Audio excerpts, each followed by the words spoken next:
Social media changes too fast, so keeping up with it is not worth the effort. That is absolutely not true, and I'm going to talk you through why that is. Hello and welcome to Engage and Thrive, also known as EAT, your coffee catch-up with me, your host, Taelon, where we will go through common problems and hurdles that come up in business, marketing and advertising and try and demystify them. I know firsthand how complicated and confusing it can seem with all the different acronyms and all the things to do in business. So let me try and help you be better in business. First things first, let's start with grabbing a coffee. Today's episode is actually episode 50. So what I will say to you before we even get started is being episode 50 means that it's an extended episode, which means this episode is going to be 50 minutes. I'm saying this to pre-warn you in terms of in case you need to grab a coffee, you might need a few, or if you want to grab a meal, I'll come with you to lunch, or you may even need to pause it and come back. I won't be offended. The other thing is, as it is an extended episode being 50 minutes, I've chosen to sit down today because I feel like if I'm standing up, I could be bouncing around and knocking the camera all over the place because I've got a lot to say and we've got a lot to get through in the 50 minutes. Let's start by myth busting this. So obviously, social media changes happen all the time. And recently there has been a lot of changes all happening all at once, everything everywhere all at once. There has been the new cover photo changes on Instagram. There has been TikTok that went down for, was it 12 hours, 18 hours in the US. LinkedIn has now started prioritizing a lot more video content. Facebook has stopped doing their moderation. YouTube is obviously pushing more features into their videos. There has just been so much to keep up with. So what I will say in terms of myth busting that it's not worth the effort is, it is worth the effort. There's just things to think about and ways and tips and tricks, I suppose, that we're going to go through today of how you can prepare for algorithm changes or platform changes, or what you should be doing to make sure that you're not as impacted by these platform changes as part of your business strategy, and I suppose in totality as part of your marketing mix. What I will say though is, I've said this a few times before and I won't get bored of saying it, but social media is rented land.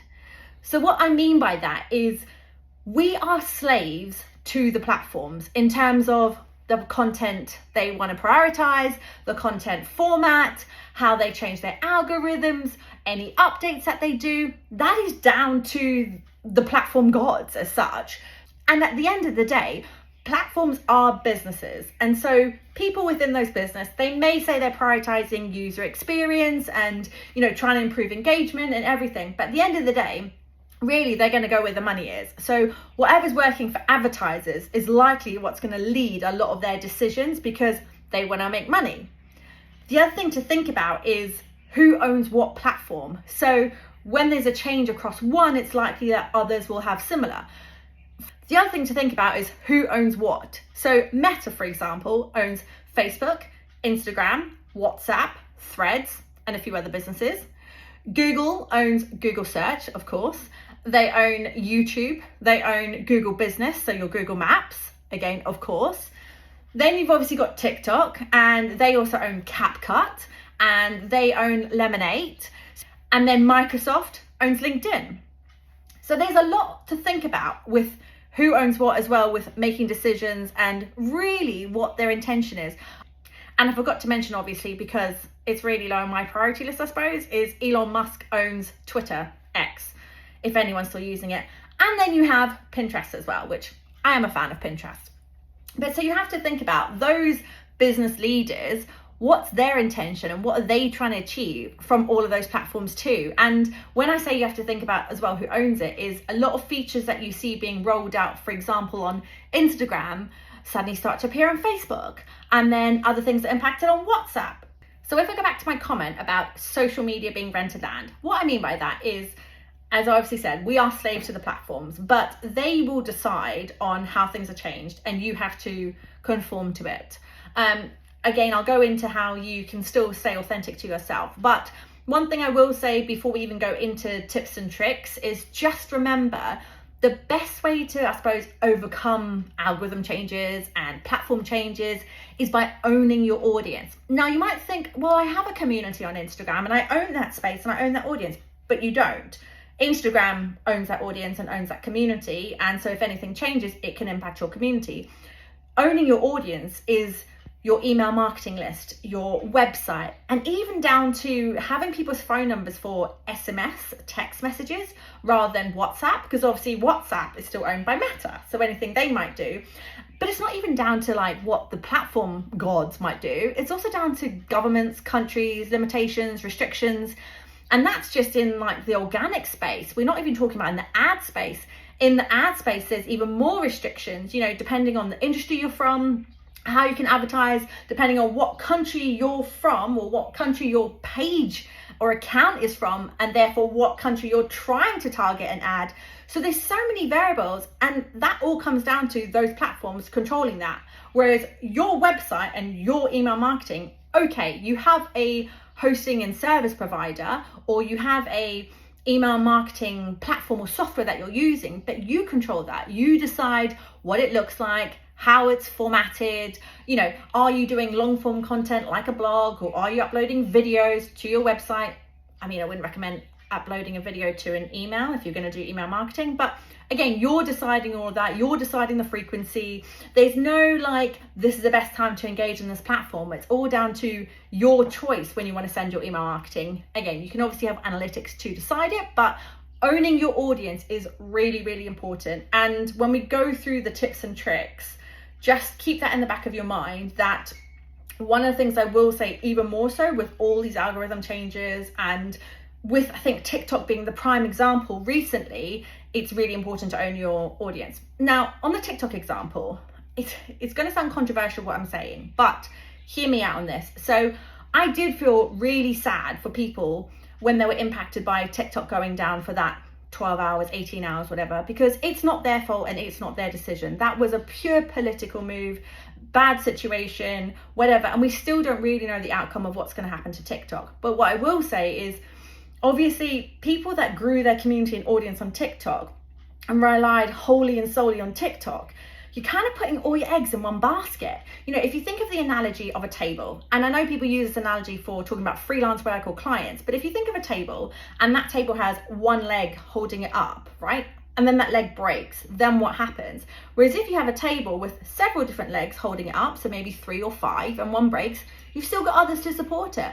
So if you think about that, that's where I want you to start thinking about how you're actually going to diversify your marketing mix and your platforms and your channels of communication to make sure you've got lots of legs on your table, and your table being your business. As I go through this episode, there's going to be a few other episodes that I've covered off before as well, which are more specialists in each topic that I'm talking about, and I will link all of that in the show notes. And obviously, if there's something I'm covering off too that potentially I haven't gone in depth enough about in this extended episode, please let me know. Send a request. You can send an email, or you can fill out a form, but however you want to communicate with me, and let me know if there's something you want me to dig into further. As always, let's go through vocab. The first one is algorithm shift. And what this means when people talk about it is how your content is being distributed and how it may have changed. So if previously you knew that when you were doing static posts on Instagram, you always got high engagement and high reach, and then suddenly you may have seen the buzz when people were like, oh my God, everyone has to post reels. Reels are the most important thing. The platforms had an algorithm shift, an algorithm change that actually is going to prioritize reels as the highest priority, because they've decided it. They've designed their algorithm that when you upload a reel, it's more important than a static post. We'll come back to that.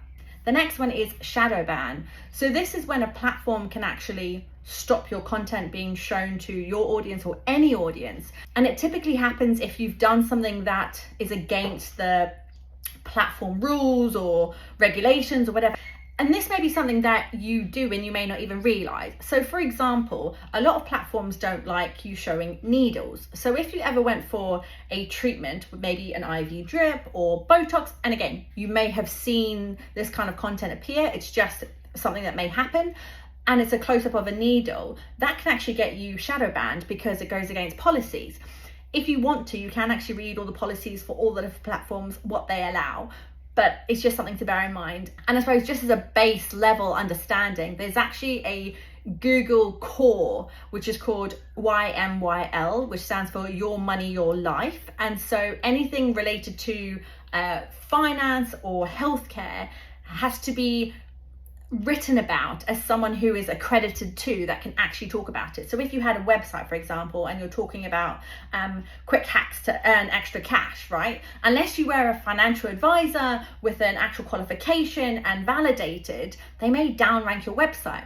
So if you just think about that as like a base level understanding about money, finance, and healthcare, those are always industries that get targeted first by all these algorithms, all these platforms, the minute they kind of catch wind of regulations or any changes that may be happening. And again, there's like other external factors that you may not even realize. So if you're in the EU, there's obviously GDPR. There's a lot of stuff that doesn't get shown by certain platforms because of GDPR, because the European Union don't agree with that platform's use of data.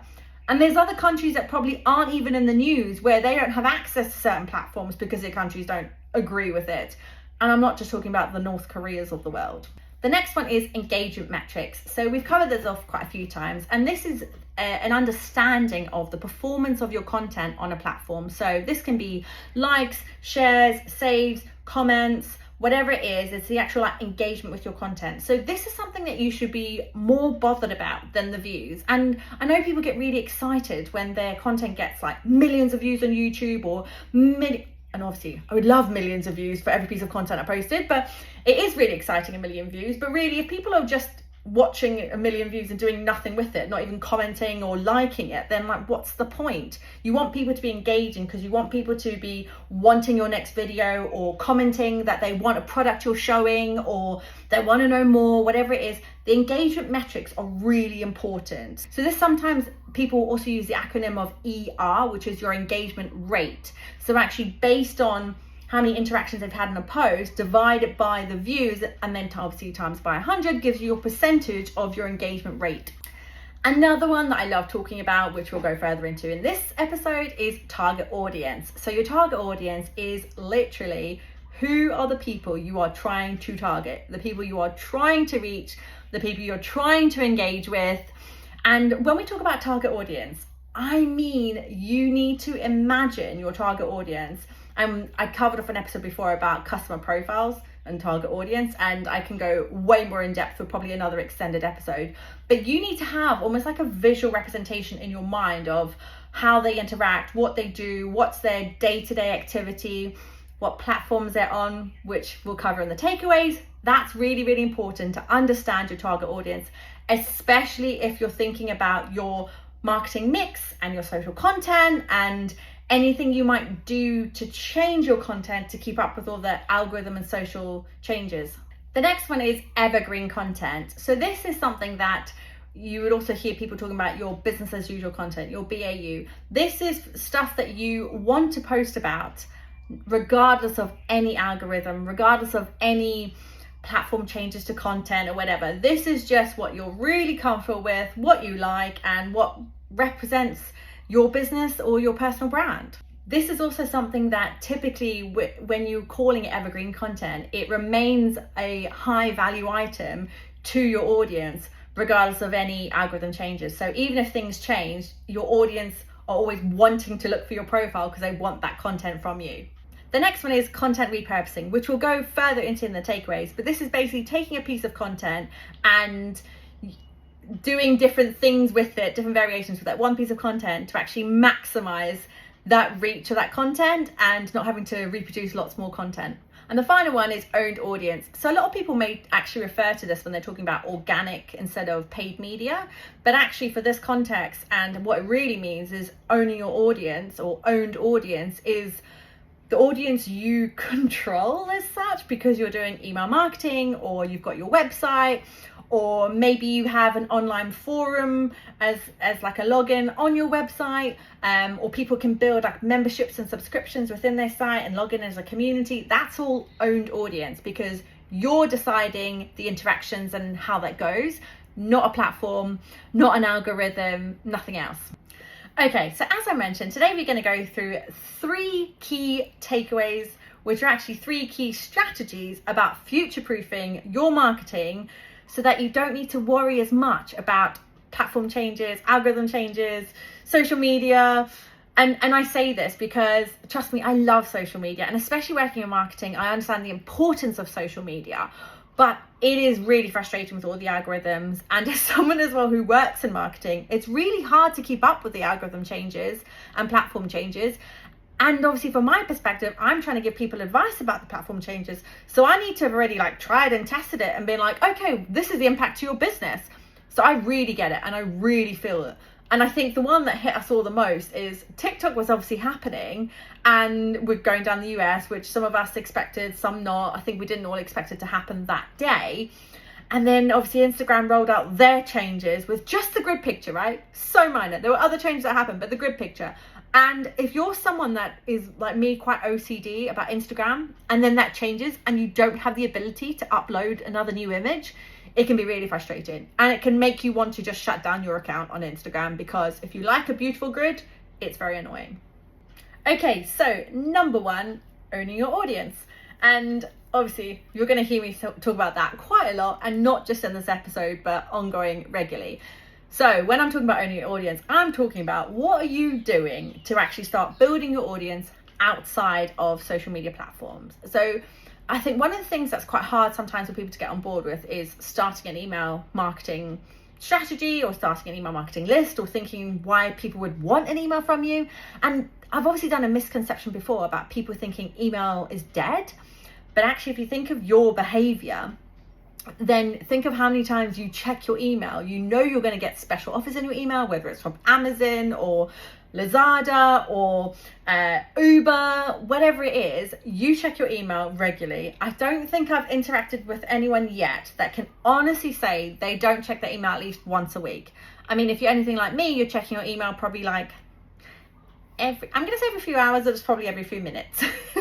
I think it just depends on what you do for work as well. But email is not dead, and it's worth thinking about how you could start an email marketing list. So think about your business and think about what people want to know about your business. So if, for example, you own a restaurant, and I know I always use an example of a restaurant, but I have family members that own a bar. And so for me, it's always the first topic in my head, thinking about a small business in hospitality. It must be really difficult to think about why would someone want an email from us, okay? But people like to know menu changes. People like to know announcement of certain parties or events you're going to be doing, or if you offer the ability to be hired for a private event. Things like that. You could start thinking about topics. And what I would say is start a note on your phone and just add topics and thoughts, or have a look at emails of what type of emails you get. What type of emails do you stay subscribed to and what do you unsubscribe to? And then relate that back to your business and think, okay, so what could I do for that? And I think especially in the service space, it can be quite difficult to think, okay, what would I do from an email marketing point? Because I want people to pay for my services. So therefore, why would I send them emails? Because I'm giving away free knowledge and I'm giving away free information. But actually, you then want to become an industry leader, or you want to be at the forefront of someone's mind when they want to engage with your services, or if they're having a conversation with someone, that word of mouth that comes up quite regularly, then they can refer people to you. So again, if you're offering services, are you shouting about it? You might be shouting about it on social media, or you might be posting stories quite regularly about your services or new service offerings you have, or behind the scenes or anything like that. How often are you emailing people about that? Because I'm sure you have some contacts. I'm sure you have customers that you could contact. Again, part of that email marketing, could you reach out to those people that have been your existing customers or you've previously engaged with and ask them for referrals, or ask them how they're getting on? Now, if you're in the product space, obviously you might already be quite familiar with sending emails as part of your user journey. And, you know, if people buy something and add to cart, and then what's the review, what's the follow-up? So that might be a given that you have an email marketing list already. So obviously, if you want to start building your email marketing, right, it might be as simple as okay, let's just start with who's my address book and who can I reach out to? But actually what you want to do is you want to start drumming up that email marketing list. So could you start integrating some of your posts on social media, because social media is rented land and social media should be used as a traffic driver? Could you start drumming up some posts or some stories or some behind the scenes content, whatever it is, to get people to sign up?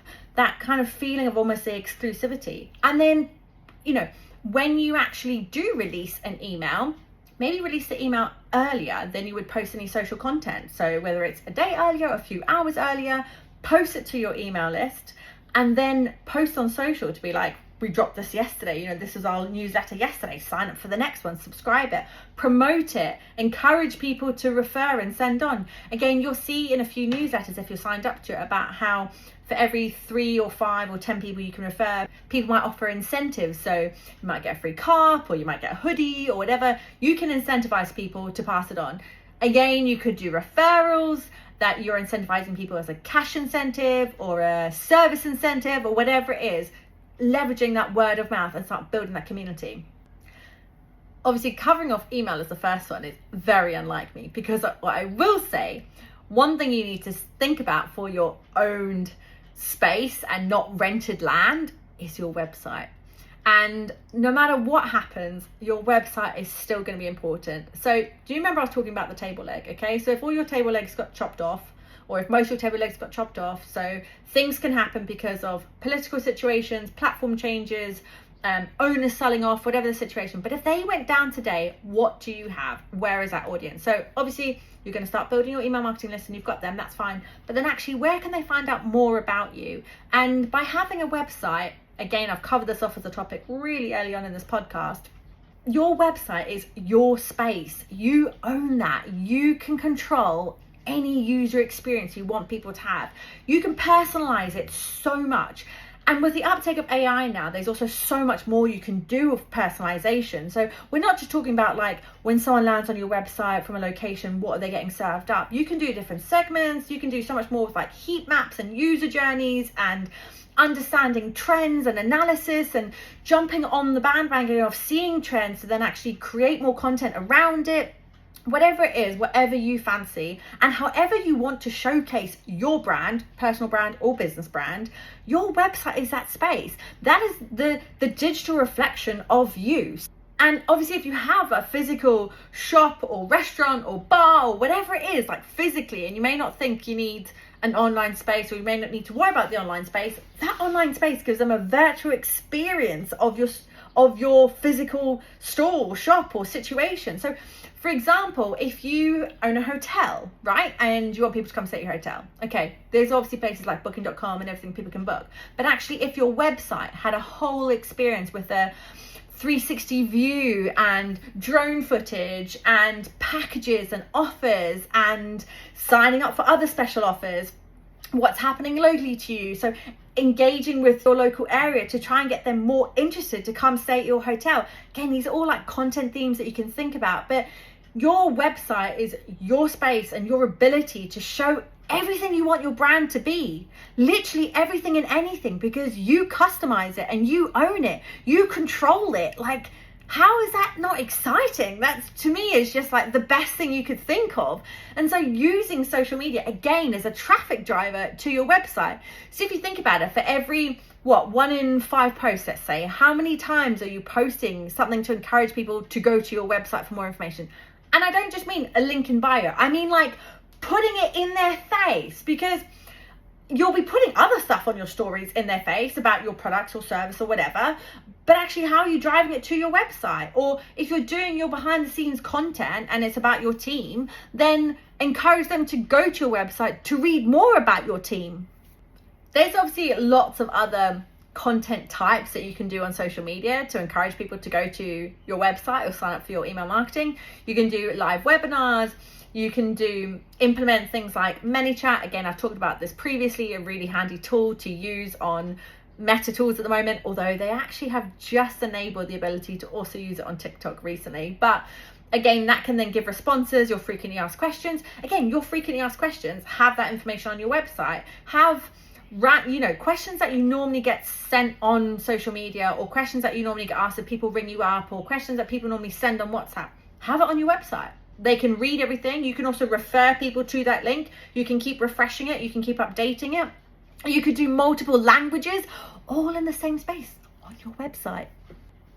Which leads me into number 2, content repurposing. So any piece of content that you create from today, think about how you're going to repurpose it. So with all the algorithm changes and social platform changes, and I don't think it's going to slow down, by the way. I do think it's probably going to get worse in the next coming years, because user behavior is changing and platforms are obviously changing to try and keep attention, because attention is money, because then they have more people on their platforms and advertisers will then spend money because the audience is there.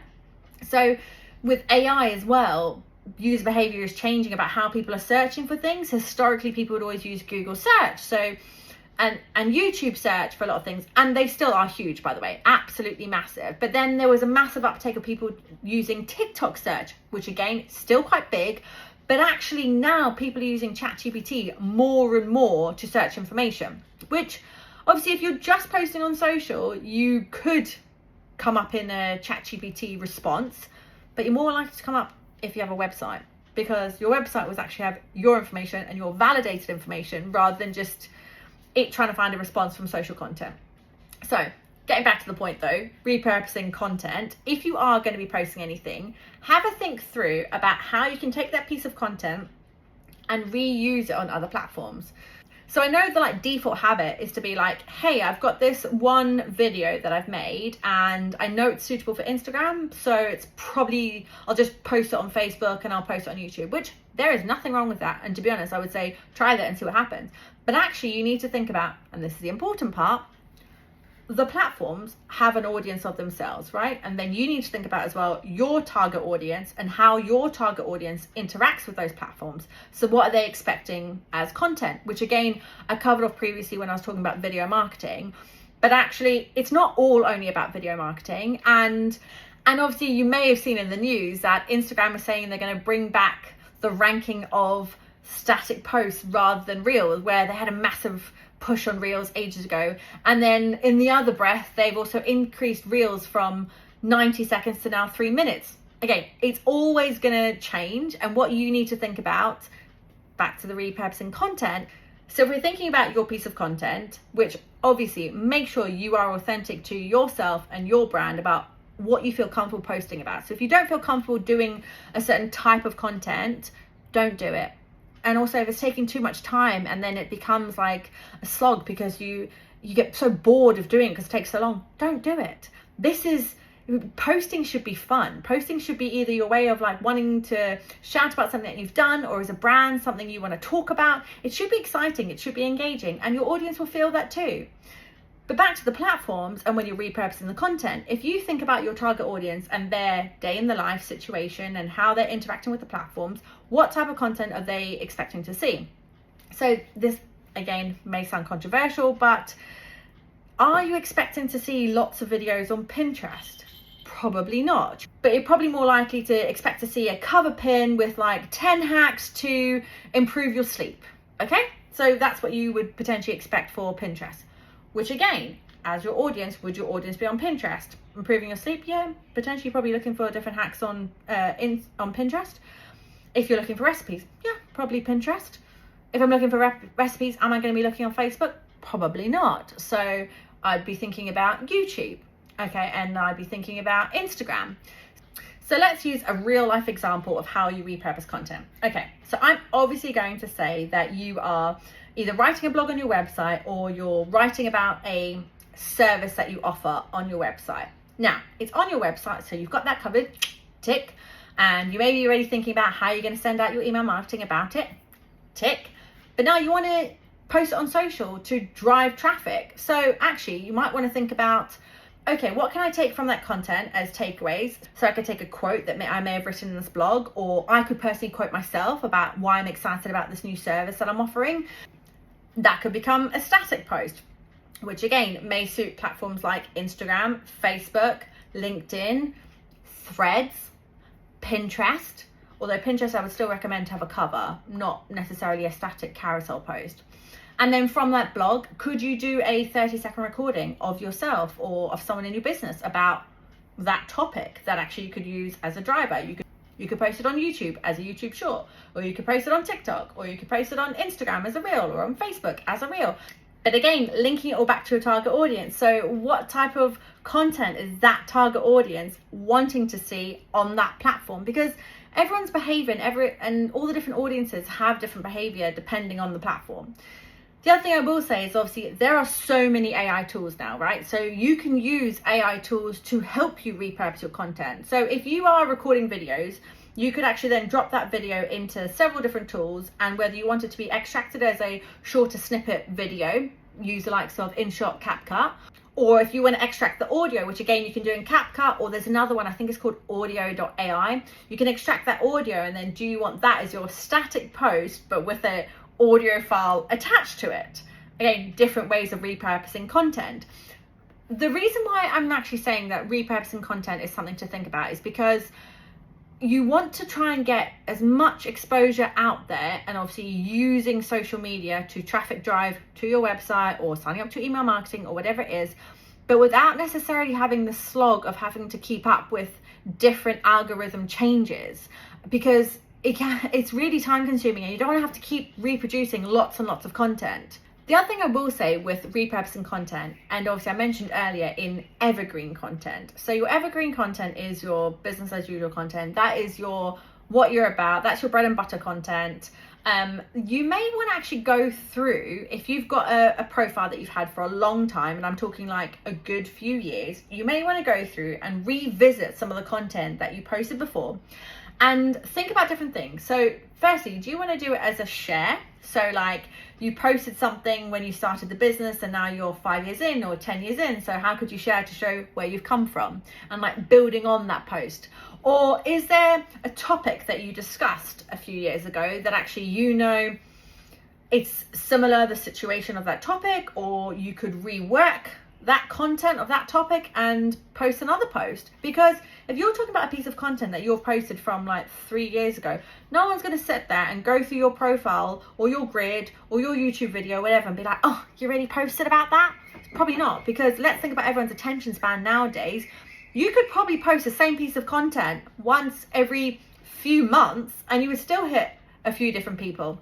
Again, that really depends on the platform, because if you're posting it on YouTube, you're likely to reach different audiences, even posting potentially the same video with different trending songs and different titles and descriptions, which I'm not recommending to just keep reposting the same video, but you could reach different audiences. Whereas if you're posting on Facebook and Instagram, it's likely that someone would see that come up in their feed again because they're following you and the way the algorithm works around that. And obviously another, I suppose, benefit around repurposing content is if there are algorithm or platform changes that are minor. We're not talking that big algorithm changes that are completely destroying the profile and destroying your engagement in your community. It may just be that you need to tweak something that you're already doing to reuse some content that you have. So you may have batched loads and loads of content too, like months in advance, and now you're like, oh my god, you know, it's not the right size or fit or whatever for Instagram, or oh my gosh, I've done 90-second videos instead of 3-minute videos, and now YouTube and Instagram are telling me that I need to do that.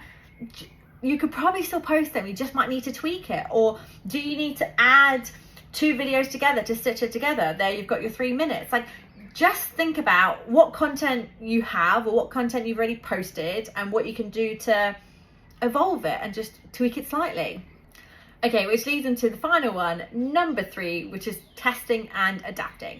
So I talk about testing quite a lot, and I love a good test as long as you're doing something with the results of testing. So whether you want to be testing a new platform, a new content type, a new time of day, whatever it is, don't be afraid to test. Again, you need to be thinking about social media as a driver to your owned audience.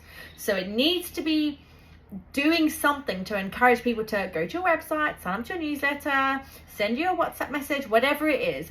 The one thing that I think is so vital with all the algorithm changes and social media changes and AI and everything is you need to be owning your audience. So I'm going to keep drumming that in. So anything you're doing, just think about also how you can do your test of your variables of your platforms, do your test of maybe changing up how you're representing your brand on a cover photo. But whatever you're doing, also add in the tests about how you're going to use that content to drive traffic to your website or to your email list. One thing I suppose just to kind of flag about testing, when I'm saying testing, I don't mean that like, okay, this means we need a whole new rebrand. That's a whole nother conversation. That's not the testing I'm talking about. And obviously with algorithms and platform changes and so many more influencers in the world and everything, it's likely that you still will have an audience, your evergreen content. So actually you should be using your test to how you can reach more people and more of your target audience and more referrals and drumming up more word of mouth. And actually you may want to think about stuff that isn't to do with social media. So actually what could you be testing as an offline experience? One of my favorite things that brands can do really, really well is giving a good online experience and a good offline experience. So a lot of people may have an online service offering, whether a service or product, but then actually if they send something offline, it can really like enhance the experience because you're so used to or familiar with them wanting to do things online that actually if you got something physically, it's different, it's completely random, it's not what you expect. So the same could be thought too if you have a offline shop, residency, hotel, whatever, physical store. What can you be doing more to give people the more virtual experience? So again, what could you be doing in your email marketing? What could you be testing? Also, why don't you ask your audience what they want? So if you're concerned about testing things, why don't you run polls and run polls as stories, run polls in descriptions on content that you're posting, run polls sending an email, running a poll, run polls asking people in person that come into your shop, your restaurant. Ask for feedback, ask for content, don't be afraid of it. Also, think about things like your Google reviews, right? Look at your Google reviews and see what people are talking about and why people want to interact with your business.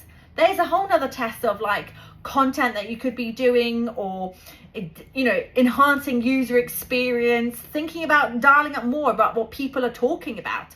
Again, that's a really nice content theme that you can actually do, is about resharing testimonials on your content and use that as what's called social currency and social proof, which again, really nice to have on your website because it's real life, real people, feedback and experience.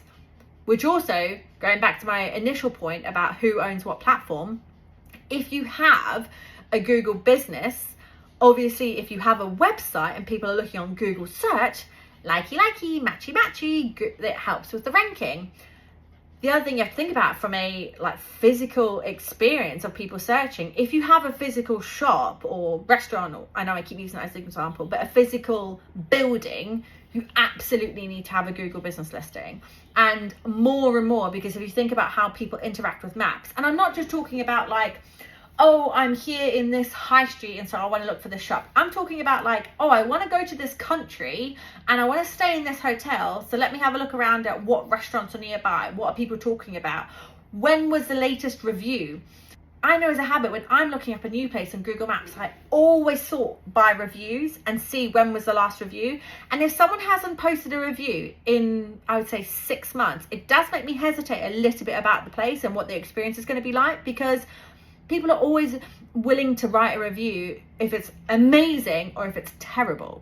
So if someone hasn't posted in 6 months, is it just very mediocre? And so therefore, do I want to waste my time going there?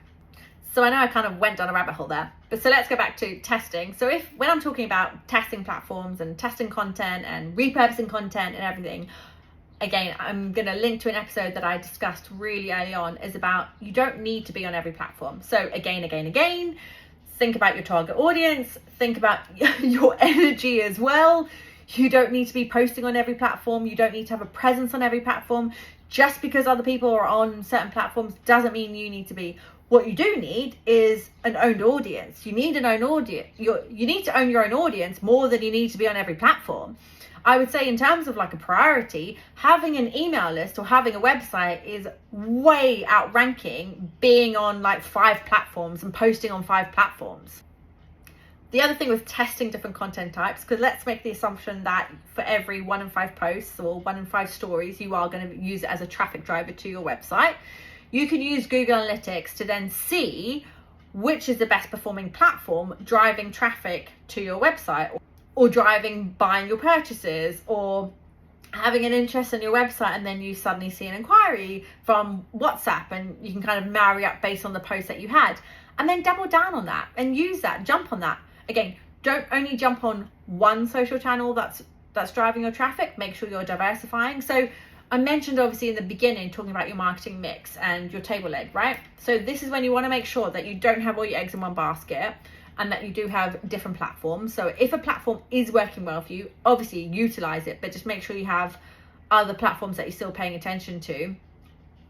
Which I know might seem controversial with me saying about having your website and owning your audience, but it's all very well having your audience, but you do still need traffic drivers, right? So that's part of your marketing mix. Actually, what are you doing to get those people to your website, or get those people to your email list, or what are you physically wearing in person that has got your URL? So do you wear a hoodie, or do you wear your branded clothes, or do you hand out something to people when you meet them? And I don't just mean a business card, I mean like something different that's memorable. Again, giving people that offline experience. Like, what can you do to get people interested and want to find out more? Again, these are all tests that you can do. You don't only have to be testing on social platforms.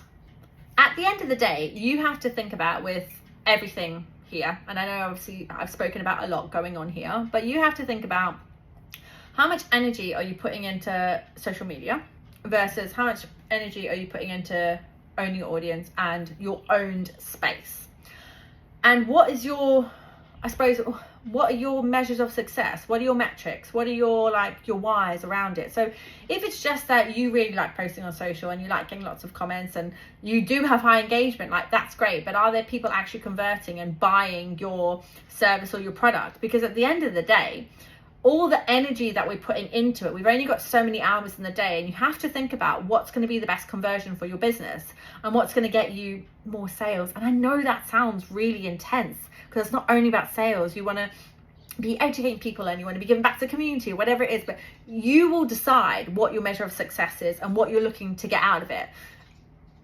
And I think something just to take away from this is things are going to continue to grow and change and evolve. Social platforms, algorithms, AI, everything. And you just have to think to yourself what's worth the effort, and also what's a short-term thing, what's a long-term thing. And whatever you do, because it can be really intimidating or really scary, or sometimes I suppose really overwhelming to understand, like, how can I still keep my brand afloat with marketing stuff, because there's just so much stuff to do. Remember, be authentic to yourself. That's probably like the biggest thing I could say is, if you're only wanting to post like once a week or whatever, because that's what feels comfortable, then do it. Be authentic. You will still build your audience, right? You need to know what feels natural for your audience, what feels natural for your business, your representation, and obviously your values as a business as well. So like what you think represents your business and how you interact with people. Again, you could be doing all the posting in the world that you wanted, but if you're not responding to comments or messages, or you're leaving people hanging high and dry for a few days, like, that's a rubbish experience. You might as well just not be posting on social. So your one takeaway from today is, don't panic about social changes. Kind of, I would say, take a step back, have a cup of coffee or have a cup of tea.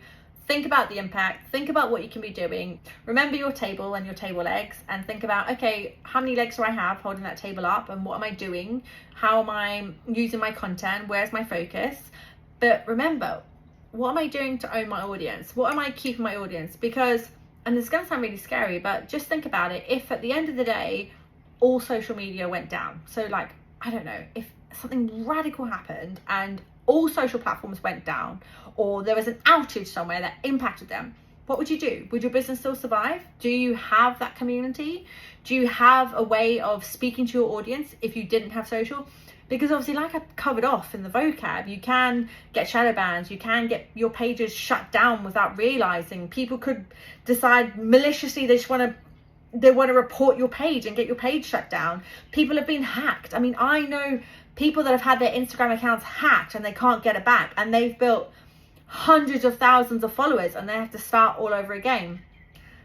So if there's the one thing that I can say you can take away from all of this and how to survive the ever-changing landscape of social media, it would be to own your audience, which sounds so weird when we're talking about social media, and I'm obviously advising you the opposite. I'm not advising the opposite. I'm just saying, just remember, social media is rented land. Social media is a traffic driver, and what are you doing to own your audience and control that narrative and control that situation? Thank you for joining me for another episode of Engage and Thrive, which, as I mentioned, was episode 50, which thank you very much for obviously allowing me to get to episode 50, and I will continue to do what I'm doing, but obviously value your input too. So please do send me a message, and you can rate, review, subscribe, sound like some kind of infomercial, and see you next week.